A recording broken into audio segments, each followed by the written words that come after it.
네, 현재 시간 2시 25분 지나고 있습니다. 시장을 전체적으로 또 분석해 볼 수 있는 긴급 진단 시간. 오늘은 또 이건희 차장님과 함께 이야기 나눠보도록 하겠습니다. 어서 오세요. 예, 안녕하세요.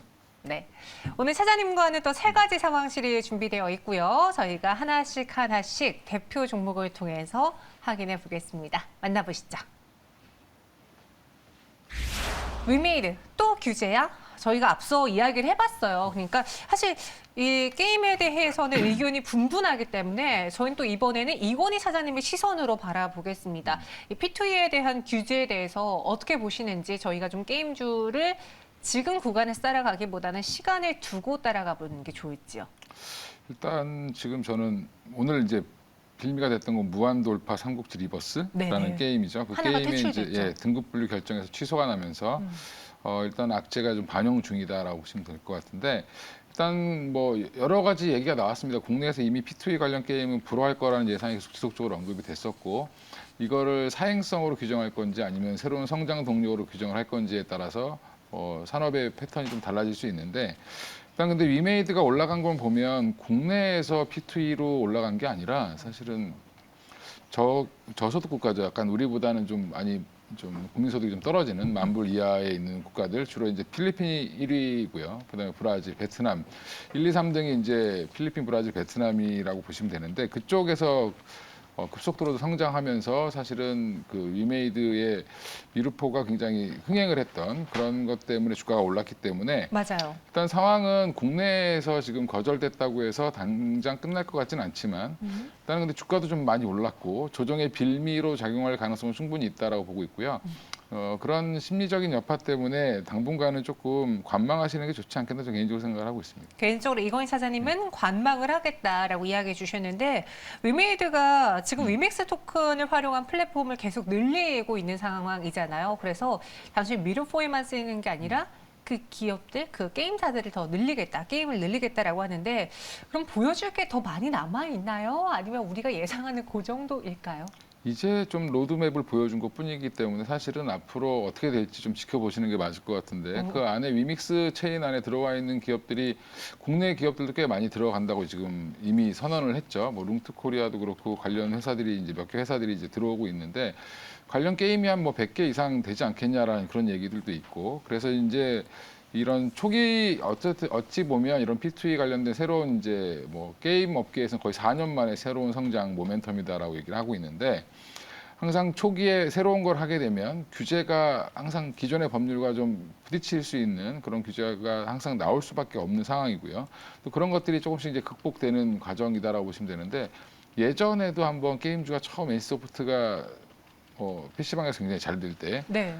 그때도 뭐 게임 시간 규제, 뭐 청소년 게임 규제부터 시작해서 굉장히 많이 있었죠. 그럼에도 불구하고 그 뒤로 다 무난히 해결된 걸 보면 이 P2E 관련된 것도 좀 시간이 지나면 제가 볼 때는 해결될 가능성이 높지 않겠나 생각을 하고 있고 오히려 이제 향후에는 국내에서 못하는 거를 이제 해외에서 해서 오히려 이제 국내 투자자들이 이익을 볼 수 있는 방향으로 갈 가능성이 높기 때문에 이 위믹스 체인 같은 경우도 결국엔 글로벌 플랫폼으로 성장할 걸로 저는 개인적으로 생각하고 있는데 여전히 이제 초기 국면이다 보니까 뭐 설왕설래가 당연히 많이 있을 수밖에 없다라고 보시는 게 맞을 것 같습니다. 네, 종합해 보자면은 위메이드 아직 보여줄 게 많고 이제 로드맵을 보여준 거라서 기대가 된다. 우리 눈여겨봐야 된다. 하지만 최근 가격도 올랐고 규제 논의가 좀 나오니까 살짝 시기를 두고 지금은 관망했다가 접근해 보자라고 이야기해 주셨습니다. 참고해 보시고요. 이어서 두 번째 상황실로 넘어가 볼게요. 애플, 우리와 함께 갑시다. LG전자에게 지금 러브콜을 보내고 있고 사실 지금까지 나온 것만 봤을 때는 이제 아이폰을 포함해서 애플의 수혜주로 꼽히는데 이번에는 애플 XR 기기까지 함께 가지 않겠느냐. 아직 확정된 건 아니죠. 그렇지 않겠냐. 기대 때문에 오늘 오르고 있거든요. 애플과 함께 승승장구할까요, LG가? 일단은 LG그룹이 보면 LG 이노텍, 뭐 전자, 디스플레이 세 회사가 주로 이제 애플과의 관련성이 있다라고 보시면 되는데 주로 아이폰에 납품을 했던 체인들이 다 들어가 있죠.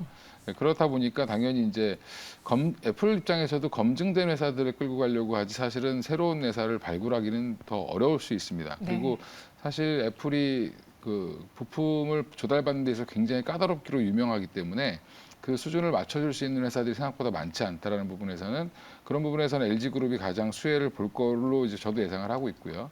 최근에 이제 뭐 애플 이제 그 휴대폰 관련돼서도 조금 뭐 생산량을 3억 대까지 늘리겠다는 얘기가 나왔지만 그 외에도 이제 XR 기기 이제 내년에 아마 소비 트렌드를 만들어낼 것 같습니다. XR 기기로 네. 뭐 메타라든지 뭐 그다음에 애플이 이제 두 쪽이 양쪽에서 굉장히 강하게 드라이브를 거는 걸 보면 이 오큘러스 관련된 그런 시장이 굉장히 확대될 걸로 예상을 하고 있기 때문에 관련 회사들의 이제 수혜주를 찾기가 벌써 이제 이미 시작됐다라고 보시면 되고 그리고 최근에 이제 애플카에 대해서 뭐 좋은 얘기 나쁜 얘기 계속 막 나오고 있는 거는 결국에는 애플카에 대한 기대감이 점점 커지고 있다. 뭐 좋은 뉴스든 나쁜 뉴스든 결국엔 하고 있기 때문에 나오는 거죠. 네, 그런 것들 때문에 오히려 이제 그 세 회사들 중에 가장 애플카와 협업 가능성이 높은 LG전자, 뭐 이미 이제 LG 마그나 애플이 협업을 할 거다라는 기대감이 이미 시장에서 알고 있었죠. 연초부터 알고 있었던 거기 때문에 그런 것들에 대한 기대감이 이제 좀 다시 반영되는 게 아닌가 이렇게 예상을 하고 있습니다. 네, 아이폰에 이어서 XR 기기의 하나의 소비 트렌드를 만들 것으로 우리가 예상하고 있고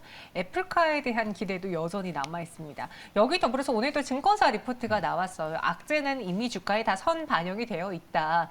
실제로 최근에 이제 저희 채팅방에 LG전자 갖고 있는데 올 연말에 어떻게 해야 될까라는 질문들이 굉장히 많았거든요. 이 분석에 동의하세요?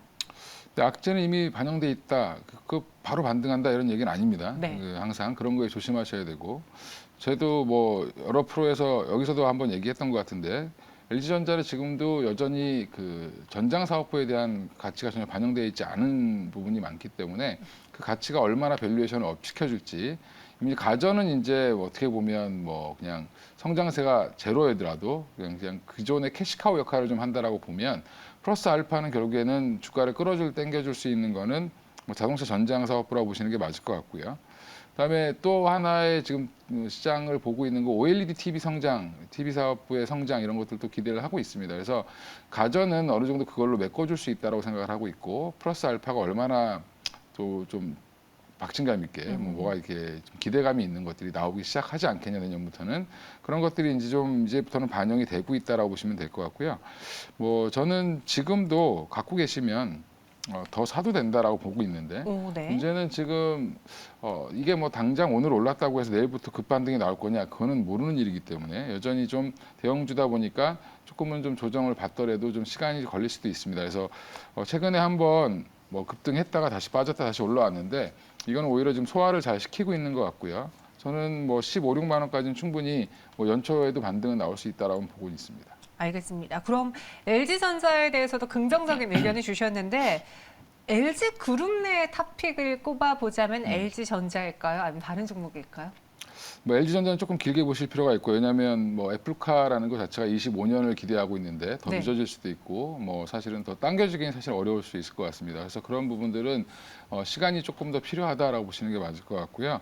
그 외에 이제 LG 이노텍은 당장에 이제 실적이 좀 좋아질 수 있는 뭐 애플 부품이라든지 카메라 모듈이라든지 XR기 관련된 부품들 이런 것들이 좀 반영이 될 것 같아서 저는 탑픽은 LG 이노텍을 보고 있고 두 번째로는 이제 그 내에서 OLED 디스플레이를 납품하는 뭐 LG 디스플레이 그다음에 LG 전자순 이렇게 세 개 순으로 보고 있습니다. 그럼 LG 이노텍, LG 디스플레이, LG 전자순으로 지금 수혜가 그리고 주가의 선호도, 투자 선호도가 나뉘어진다라고 했으니까요. 여러분도 한번 잘 참고해 보시길 바라겠습니다.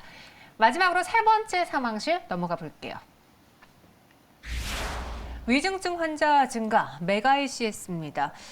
코로나 위중증 환자가 급증하면서 관련 종목들이 또 부각을 받고 있는데 사실 그게 가장 걱정이었잖아요. 최대한 뭐 사망률을 위중증 환자 수를 줄여서 재택으로 좀 치료를 해보자. 이게 지금 정부의 모토인데 자꾸 늘어나고 있습니다. 메가 ICS도 지금 가장 밀접하게 연관되어 있는 회사 아닙니까? 그래서 일단 뭐 위중증으로 가면 가장 필요한 게 산소호흡기, 예, 인공호흡기죠. 예, 네. 그런 것도 인공호흡기 및 환자 감시 장치를 주로 제조하는 업체이기 때문에 코로나 초기 국면에 굉장히 주목을 받았던 그런 회사인데 그동안은 좀 뭐 정체돼 있다가 다시 조금 중환자 수가 늘어난다, 뭐 중환자실이 부족하다 이런 얘기가 나오면서 조금 올라가고 있는 모습이고요. 지금 최근에 뭐 이제 그 외에 관련 종목들 이런 것들이 좀 많이 움직이고 있긴 한데 저는 최근에 이제 그 급증이라든지 뭐 위드 코로나 시작하면서 중환자가 좀 생각보다 많이 늘어나는 이런 부분 때문에 주가가 조금은 반등이 나올 거라고 보이지만 이게 지속적으로 상승하기는 좀 어렵지 않겠나 이렇게 개인적으로 생각은 하고 있습니다. 아, 지속적으로의 상승은 어려워 보인다. 지금 근데 일일 확진자 수가 최대 뭐 7,000명, 8,000명 요 정도인데 10,000명까지도 충분히 가능할 것 같다. 어떤 곳에서는 이 추세라면은 3만 명도 넘는다. 이런 식으로 계속 부정적인 뉴스들이 나오고 있어요. 아, 그러면은 관련주를 계속 들고 가야 되는 게 맞는 게 아닐까? 전 그렇게 생각을 했거든요. 일단 뭐 그거는 이제 뭐 10,000명 정도는 위드 코로나로 나올 수 있다라고 보는 게 맞는 것 같고요. 네. 그 외에 이제 독일이나 뭐 여러 선진국들의 사례를 보더라도 지금 뭐 어마어마하게 많이 나오고 있기 때문에 관련해서 우리나라도 그렇게 갈 수도 있습니다. 근데 초기에 한 10,000명까지는 예측을 했기 때문에 그 정도까지 되면 일단 상징적인 숫자가 10,000명일 수 있기 때문에 그 얘기가 나오면 그때가 거의 좀 주가는 피크가 되지 않겠나 개인적으로 생각을 하고 있는데 일단은 최근에 방역 조치 좀 강화되고 있고 부스터샷도 지금 굉장히 빠른 속도로 맞추고 있기 때문에 이런 부분들 한 2, 3주 정도 지나면 오히려 조금 더 진정세를 보이거나 정체 국면에 들어설 수 있다. 그러면 이제 결국에는 관련 종목들은 또 정체 국면이 되면 또 빠지겠죠. 예, 그런 부분들을 좀 감안하셔야 될 것 같고요. 그래서 저는 단기 트레이딩적인 관점에서 좀 접근을 하시는 게 맞을 것 같고 메가 ACS 같은 경우도 다른 종목도 마찬가지지만 뭐 10,000명 도달 정도 되면 그때가 거의 꼭지가 되지 않겠나 생각을 하는데 그때는 뭐 그때 목표가는 한 16,000원 정도 선이 되지 않겠나 생각을 하고 있습니다. 네, 10,000명 정도 예측이 나오기 때문에 오히려 정말 일일 확진자 수가 10,000명이 돌파하게 된다면 그날이 메가 LCS 또는 그 관련주들의 고점일 수 있다. 그래서 단기 트레이딩 관점으로만 접근하자. 목표 주가 16,000원 제시해드렸습니다. 오늘 세 가지 상황실은 이권희 차장님과 함께 분석해봤어요. 여기서 인사드리겠습니다. 고맙습니다. 예, 감사합니다.